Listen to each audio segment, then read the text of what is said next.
जय माता दी। क्या आपको पता है कि अगर पूजा में एक छोटी सी भूल हो जाए तो फिर भगवान की कृपा मिलने की बजाय दुष्प्रभाव भी हो सकता है।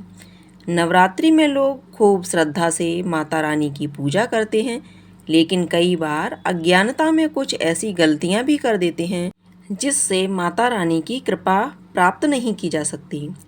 कलश की स्थापना में यह एक गलती आपकी पूजा को परास्त कर सकती है। यह गलत नारियल चढ़ाने से मन प्रसन्न होने की बजाय मन दुखी हो सकता है। दीपक जलाने का भी सही तरीका होता है। क्या आप उसे जानते हैं?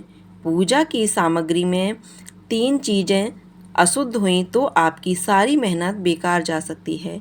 अगर आप सच में चाहते हैं कि माँ दुर्गा की कृपा आप और आपके परिवारजनों पर बनी रहे, आपकी पूजा संपूर्ण हो, आपका व्रत स्वीकार हो, तो इस वीडियो को अंत तक ज़रूर देखिएगा, क्योंकि इस वीडियो में मैं आपको न केवल संपूर्ण पूजन सामग्री के बारे में बताऊंगी, बल्कि यह भी बताऊंगी कि क्या सही है और क्या नहीं, ताकि पूजा में कोई गलती ना हो। तो चलिए शुरू करते हैं कि नवरात्रि में कौन कौन सी सामग्री लेनी चाहिए और उसे कैसे शुद्ध रखना चाहिए। सबसे पहले सामग्री की बात करते हैं कलश, जो कि माँ की शक्ति का प्रतीक है। नवरात्रि की पूजा कलश स्थापना के बिना अधूरी मानी जाती है और यह घर में सुख, समृद्धि और सकारात्मक ऊर्जा का भी संचार करती है। कलश कैसा होना चाहिए? तो तांबे, चांदी या फिर पीतल या फिर मिट्टी का कलश श्रेष्ठ होता है। प्लास्टिक या लोहे के कलश को पूजा में रखना बहुत अशुभ माना जाता है। दूसरी सामग्री है नारियल, जो कि देवी का आशीर्वाद होता है। नारियल को माँ का स्वरूप माना जाता है और यह धन, ज्ञान और शुद्धता का प्रतीक है। नारियल कैसा होना चाहिए? तो ताज़ा वाला और साबुत नारियल होना चाहिए, न टूटा हो या फिर नारियल अशुभ नहीं लेना चाहिए, जो कि शुभता का संकेत होता है। और आम या अशोक के पत्तों का महत्व है कि कलश पर रखने से घर में सुख, समृद्धि और शांति बनी रहती है। गंगा जल, जो कि शुद्धता का प्रतीक होता है। हर पूजा से पहले गंगा जल से स्थान को शुद्ध किया जाता है। शुद्ध गंगा जल का ही प्रयोग करना चाहिए। बाजार में मिलने वाले मिश्रित जल से आपको बचना चाहिए। नवदुर्गा पूजन में जवारों का अनिवार्य माना गया है। यह उन्नति और सभ्यता का प्रतीक होता है। जिनकी सामर्थ्य हो, जिनके घर में इतना स्थान हो, उन्हें अवश्य ही जवारे बोने चाहिए। लेकिन जिनके घर में जगह का अभाव हो या फिर धन का अभाव हो, वह लोग अगर सच्चे भाव से माता रानी की पूजा करते हैं तो माता रानी उनकी पूजा स्वीकार कर लेती हैं। जवारों को बोने से पहले कुछ देर के लिए पानी में भिगो देना चाहिए, और जो तुम्हारे पानी में ऊपर की ओर जवारे ऊपर आ जाएं, उन्हें आपको हटा देना चाहिए। अगली पूजन सामग्री है लाल चुनरी, जो कि माँ की प्रिय वस्त्र मानी जाती है। माँ दुर्गा को लाल रंग अत्यंत प्रिय है, इसलिए लाल चुनरी चढ़ाना भी शुभ माना जाता है। चुनरी नई और साफ होनी चाहिए। फटी, पुरानी या गंध वाली चुनरी को कभी भी अर्पित नहीं करना चाहिए। अगली सामग्री है दीपक, जो कि अंधकार से प्रकाश की ओर ले जाता है। दीपक जलाने से घर की नकारात्मकता दूर होती है, वातावरण पवित्र बनता है।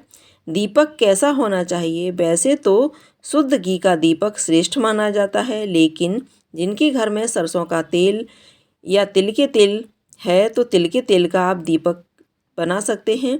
ध्यान रखें, सुबह और शाम की पूजा में साफ दीपक का ही उपयोग करना चाहिए।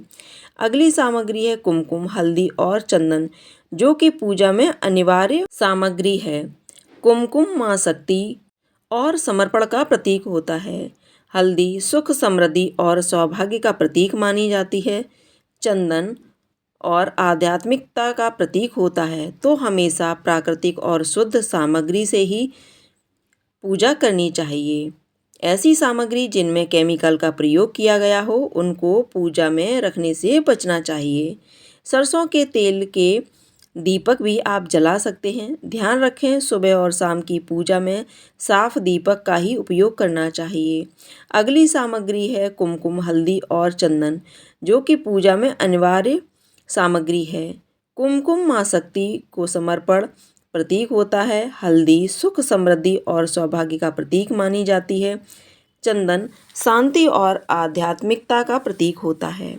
तो हमेशा प्राकृतिक और शुद्ध सामग्री ने रासायनिक रंगों वाले उत्पादों को, यानी ऐसी सामग्री जिनमें केमिकल का प्रयोग किया जाता हो, उन्हें पूजा में रखने से बचना चाहिए।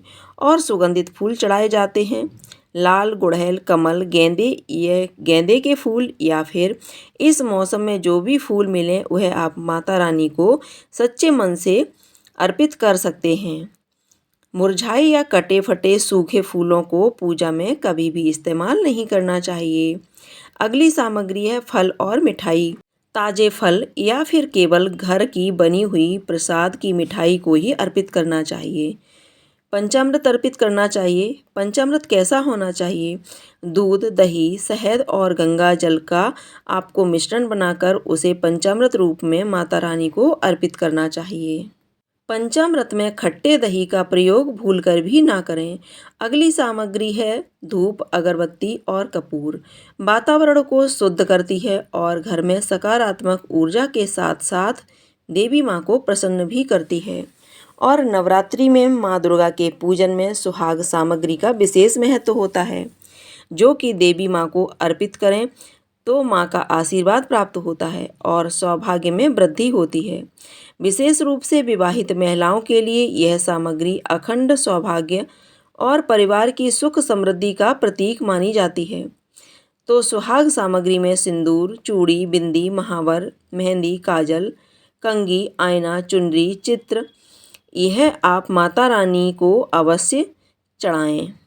सुहाग सामग्री हमेशा नई और शुद्ध होनी चाहिए। देवी माँ को अर्पित करने से पहले सिंदूर और चूड़ियाँ और पवित्र होनी चाहिए। श्रद्धा से और प्रेम से ही सुहाग की सामग्री अर्पित करें। स्थापित करने के साथ ही कलश के अंदर जो सामग्री डाली जाती है उसका भी विशेष महत्व होता है। हर वस्तु जो कि कलश के अंदर डाली जाती है देवी माँ को प्रसन्न करने और हमारे जीवन में शुभता लाने के लिए होती है।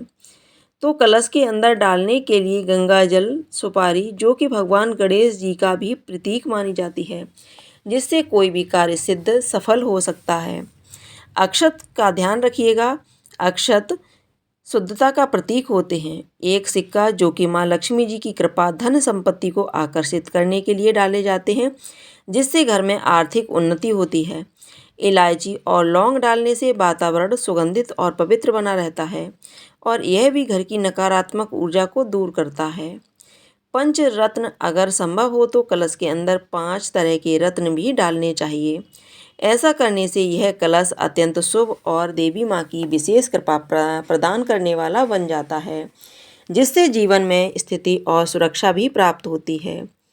माँ लक्ष्मी और देवी दुर्गा दोनों को प्रेम से याद करना चाहिए, जिससे धन वैभव में वृद्धि होती है। कलश स्थापना करने के बाद कलश पर स्वास्तिक का चिन्ह बनाना बहुत शुभ होता है। तो स्वास्तिक का चिन्ह बनाकर हर दिन नियम से कलश का सुबह और शाम धूप दिखाकर पूजन भी करना चाहिए। और माता रानी की मूर्ति के बिना यह या तस्वीर के बिना तो नवरात्रि की पूजा अधूरी ही रहती है। अगर आपके पास माता रानी के सभी 9 अवतार वाली तस्वीर या प्रतिमा हो तो आप उनका पूजन कर सकते हैं। इसके अलावा आप सोने, चांदी, तांबे, पीतल से बनी माँ दुर्गा की प्रतिमा की भी पूजा कर सकते हैं। माँ दुर्गा की बैठी हुई सिंहासन पर विराजमान या फिर सर पर बैठी हुई मुद्रा में ही मूर्ति शुभ मानी जाती है। मूर्ति का मुख स्वामी और प्रसन्न होना चाहिए। मूर्ति यदि आप घर में स्थापित करते हैं तो मूर्ति का आकार कैसा होना चाहिए? तो देखिए, घर में 9 से 18 इंच तक की मूर्ति शुभ मानी जाती है।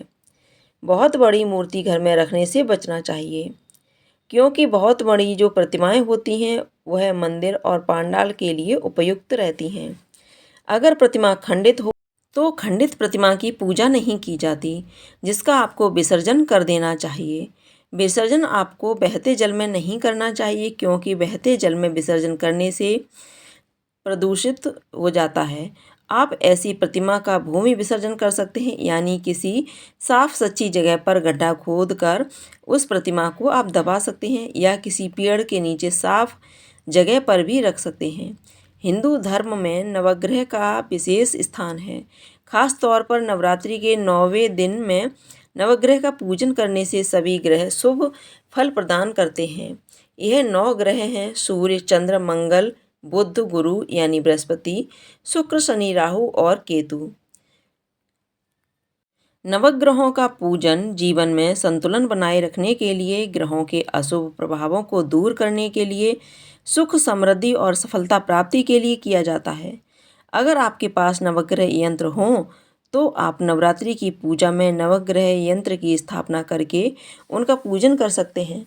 नहीं तो 9 सुपारियों को आप नवग्रह का रूप मानकर, नवग्रह का प्रतीक मानकर चौकी पर ही थोड़े से अक्षत 9 जगह रखकर उनके ऊपर एक एक सुपारी रखकर उन्हें नवग्रह का प्रतीक मानकर विधि विधान से उनकी पूजा नियमित रूप से कर सकते हैं। बहुत से भक्त नवरात्रि के दिनों में 9 दिनों तक अखंड ज्योति भी जलाते हैं। तो अखंड ज्योत जलाने के लिए दीपक कैसा होना चाहिए? अगर आपके पास पीतल का दीपक है तो आपको पीतल का अखंड दीपक प्रयोग करना चाहिए। आजकल बाजार में भी अखंड दीपक मिलते हैं जो लगातार जलने के लिए बहुत ही अच्छे होते हैं। जिनमें अगरबत्ती लगा दी जाए तो वह आसानी से बुझता नहीं। दीपक को हवा न लगे इसके लिए ढक्कन वाले जो दीपक हैं वह भी बाजार में मिल जाते हैं। आप उन दीपक को खरीद सकते हैं। इसके अलावा अखंड दीप जलाने के लिए आप मिट्टी के बड़े दीपक का प्रयोग करें तो वह ज़्यादा सही रहेगा, क्योंकि मुझे सामग्री जो भी मिट्टी के पात्र, मिट्टी के दिए प्रयोग किए जाते हैं वह पूजा को और भी शुभ फल प्रदान करने वाले बना देते हैं। पूजा की सफलता केवल सामग्री पर ही निर्भर नहीं करती है, बल्कि श्रद्धा, माँ की शुद्धता, मन की शुद्धता और सच्ची भक्ति पर अधिक निर्भर करती है। अगर इन सभी पूजन सामग्री में से किसी भी सामग्री का अभाव हो तो आप पूजा कर सकते हैं, लेकिन आपके मन के भाव और माता रानी पर विश्वास सच्चा होना चाहिए। अगर आपको यह जानकारी उपयोगी लगी हो तो वीडियो को लाइक करें, कमेंट बॉक्स में जय माता दी लिखें और इसे अधिक से अधिक भक्तों तक शेयर करें। आप सभी पर माँ दुर्गा की कृपा सदैव बनी रहे और आप सभी की मनोकामनाएं पूर्ण हों। जय माता दी, जय माँ काली।